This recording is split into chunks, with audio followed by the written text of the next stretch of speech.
Hello and good morning. Thank you for joining us for this week at CFSA. This morning I have a little company. We're on the farm in southern Piedmont with Gena and Aaron Moore, and I will let them introduce themselves and tell you a little bit about their farm. But I did want to kick this broadcast off and let you know that this month, because it's a new month, we have a whole new theme. And that theme is exploring the different angles of livestock production. So that's why we're on this specific farm.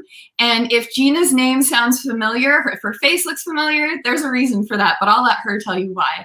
So if you all just want to tell us a little bit about yourselves and where you are and about your farm, that would be awesome. All right. Well, hey, everybody. I am Gena Moore. I am CFSA's Organic Research Coordinator. So for CFSA, I do high tunnel consulting in North and South Carolina, and I also coordinate our research program. I'm based out of the Lomax Research and Education Farm, but today I'm at my personal farm, Mill Creek Farm, with my husband, Aaron. Hi, everyone. My name is Aaron Moore. I am an extension agent in Union County. So I am a small farms agent. So I work quite a bit with small producers on really all kinds of aspects of their farms, whether it's production, and I cover a lot of commercial horticulture, and also work with our livestock agent quite a bit to work with small scale livestock producers. So we're broadcasting from our farm today, and we have a 6-acre farm in Monroe, North Carolina, which is about 30 to 45 minutes away from Charlotte. So we're part of that larger Charlotte region of farms. Here, as far as the livestock we have is we do sheep and chickens and pigs. Yeah, so we do feeder pigs. We don't raise pigs from babies and have them. We raise pullets to sell for fresh laying hens in the spring, and we do broilers, and then we have a flock of sheep where we have ewes that we lamb out every year. And so we are fairly new to this property. We've really been farming our whole lives with our families, and we've farmed on larger acreage than this, but the past few years we've been settling into our little 6-acre piece of property here, and it's been a lot of fun, fitting all those pieces together here. Absolutely. Wow, a lot of farming's kind of running through your veins, isn't it? Seems like it. Yeah.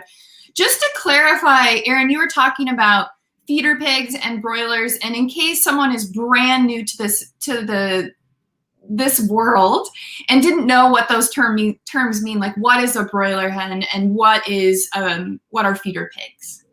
Sure. So for us, we don't really have the capacity right now to have pigs that we breed and then have young baby pigs to raise up. So what we do is we partner with farms who do have sows and boars and have litters of piglets. And then once they get to a certain size, we buy them to where we then raise them out to where they're ready to be processed. Mm-hmm. And with the chickens, so we do pullets in the spring. So we buy day-old chicks that are breeds that are laying hen breeds, and so we grow out those pullets and sell them to farmers and homesteaders and people who just want to have laying hens in their backyards. So we provide healthy pasture raised laying hens for those people. And we also have broiler chickens. And so broiler chickens are ones that are specifically raised to be harvested for meat. Yep. Gotcha. And for anyone that's watching, if you want to learn how to raise chicks, Gena did an awesome expert tip that we can share in the comments all about that process. I'm just remembering that. I loved watching that because I love little chickens. So I'm curious and kind of zooming out a little bit. I would love to know what role livestock plays in the local food system, in your local food system. Yeah, so in our county here in Union, and really surrounding counties, livestock plays a pretty big role in our local food system. We have a lot of farms around here where livestock was either kind of part of the heritage of their family. They really love doing it. They've always done it. And they've really gotten into wanting to direct market those that meat from maybe when they, years ago, they didn't do that. And then we also have a lot of new farmers who really have a passion for livestock. Mhm. And with in our county, we have a really good dense population that can support farmers who want to sell directly to the public. Yeah, so our county is growing, a tremendous amount, and has been, just because of our proximity to, different areas like Charlotte. And so, but we also still have a really strong agricultural background, and we have the land to support it. And so there's just a really niche place for livestock to be here, and not only to just be here, but to be a part of our food system through, servicing the customers with locally grown meats. Mm-hmm. Absolutely. Well, I'm curious with it was sheep, chickens, and pigs. Like, why those animals? Like, how did you decide that's what you wanted to produce? Yeah, so like I said before, we've farmed on larger scales with livestock, but here on our little 6-acre property, and not even the full 6 acres is pasture, we were limited with resources on what we could grow. We certainly could not produce cattle on this property. Mhm. And also we are a sustainable farm, and we care about creating, better soil and regenerating the soil and the environment that we have here. And so putting those things together is what helped us pick the animals that we want to raise. With the chickens and the pigs and the sheep, we can work them on rotations on different parts of the property to help enhance soil structure and nutrients, and to help establish, working on a silvopasture area right now, and to create, these environments where it's going to be better for the soil, it's going to be better for the animals. And so just working within those constraints helped us come up with the specific animals that we wanted to grow. Yeah, another thing that we really like, we have 3 little boys, and all of these different livestock, they can really help out. They can really take on. One of them raised all of the pullets this year. So these are really good experiences for them, and we feel like this livestock choice is really good for them as well. Mm-hmm.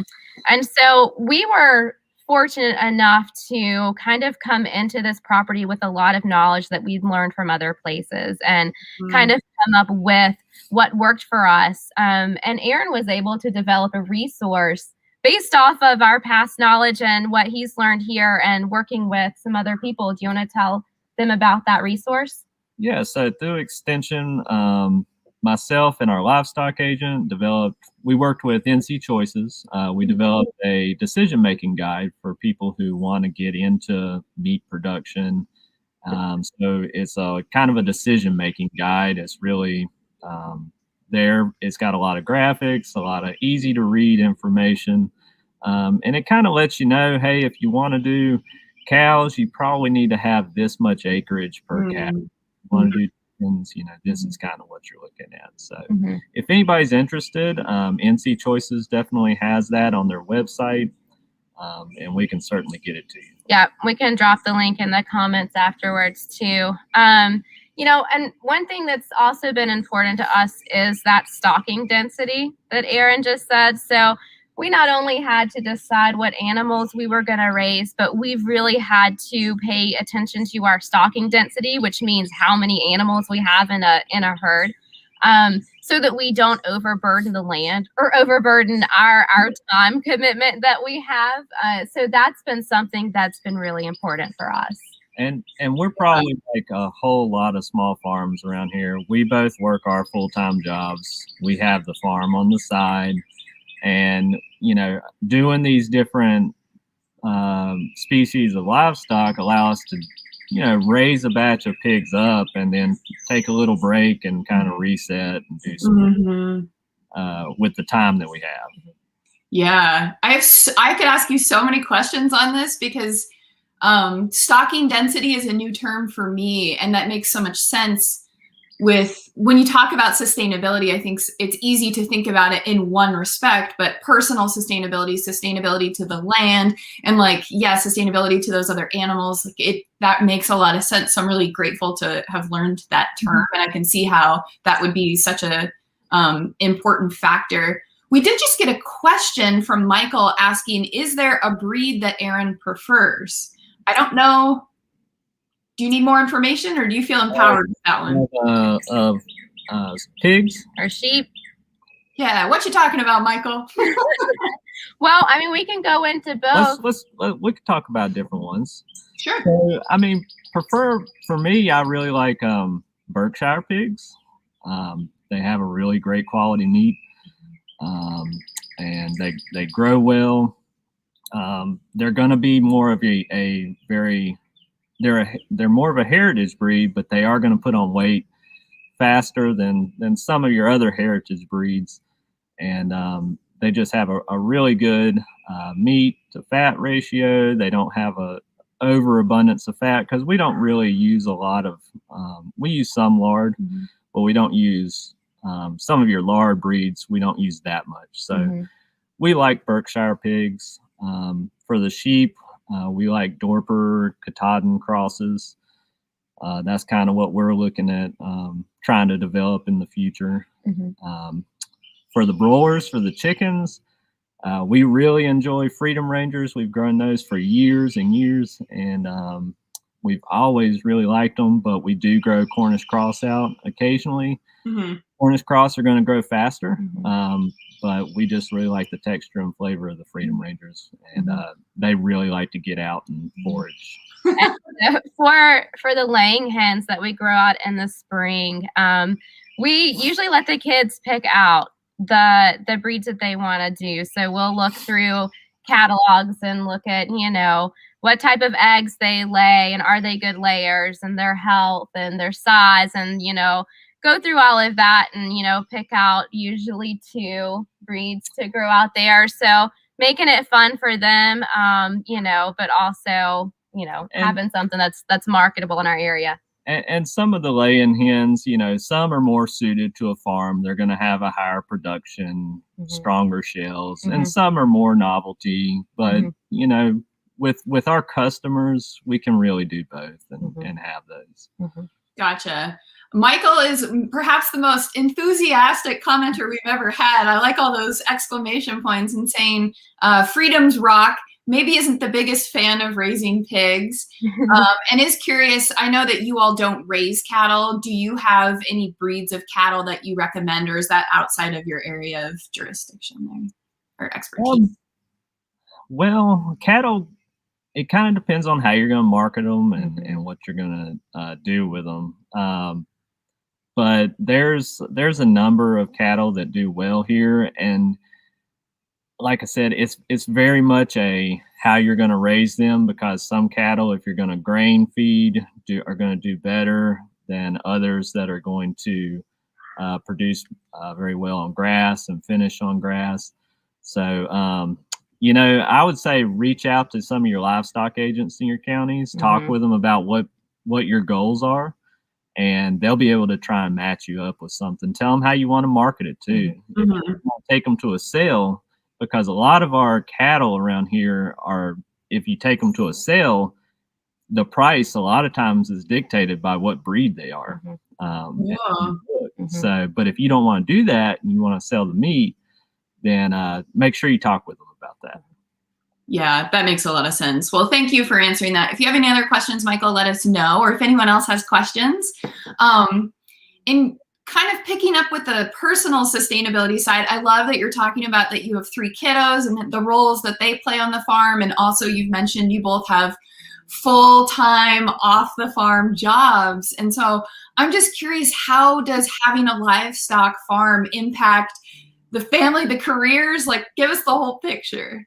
Yeah. So, I mean, as far as like having a family on the farm, it's an amazing opportunity for the kids to learn, for them to have their own enterprises here, learn business management. They're learning financial stuff along with learning just caring for the animals. And they are 3 boys, so what's better than, you know, playing in dirt and chickens and pigs? So but having this farm along with my job with CFSA, I mean, it has huge implications. So, I've been to over 100 farms in the North and South Carolina region that have high tunnels. Well, almost all of those farms, there's more than just a high tunnel there. And so it's nice when they do have livestock that I can talk with the farmers about that. We can chat about the breeds or what our strategies are. And it's nice to be able to connect with the grower community, in a more broader sense. I know as far as, CFSA communications, I'm always submitting pictures of baby lambs and stuff like that. So it's a gold mine for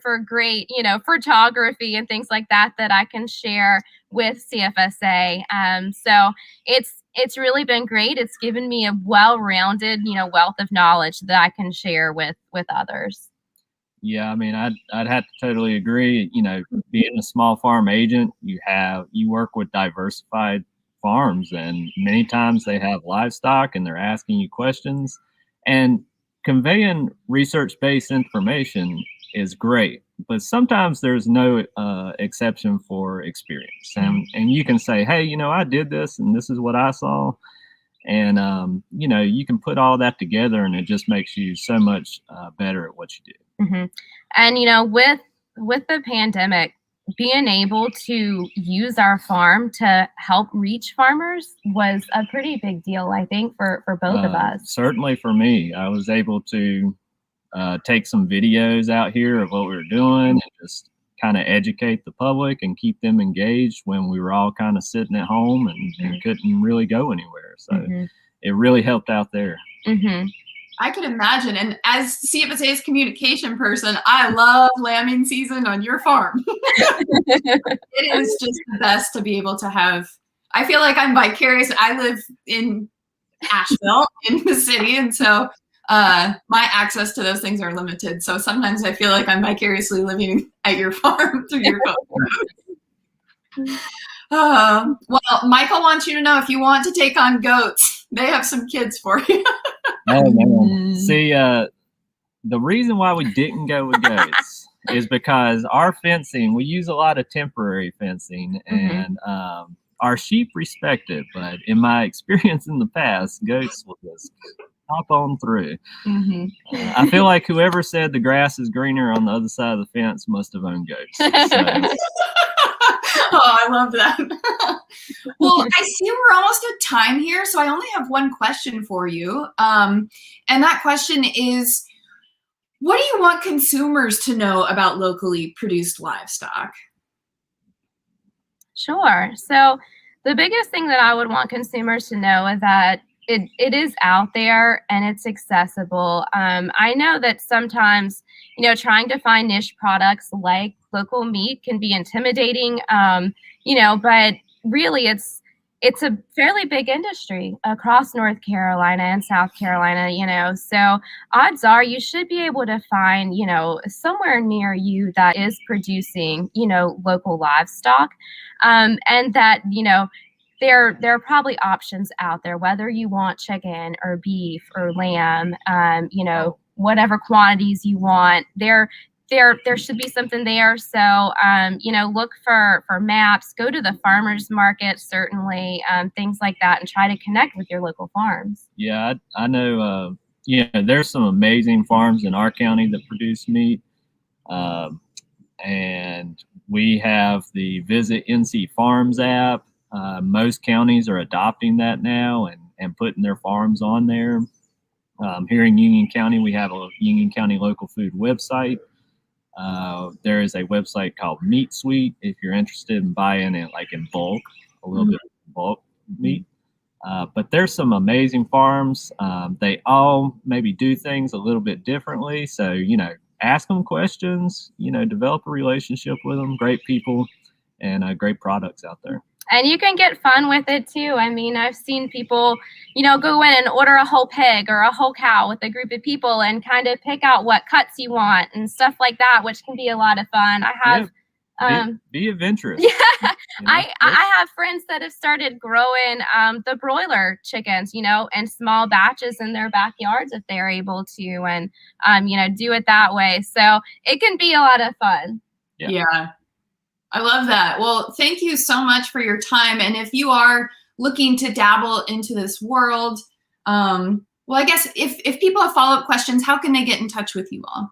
Sure. So you can reach me, Gena, at carolinafarmstewards.org. You can go to our website and find me there as well. If you Google Union County Cooperative Extension and go to the Meet Our Staff tab, I am listed under there with all my information, and be happy to talk with you.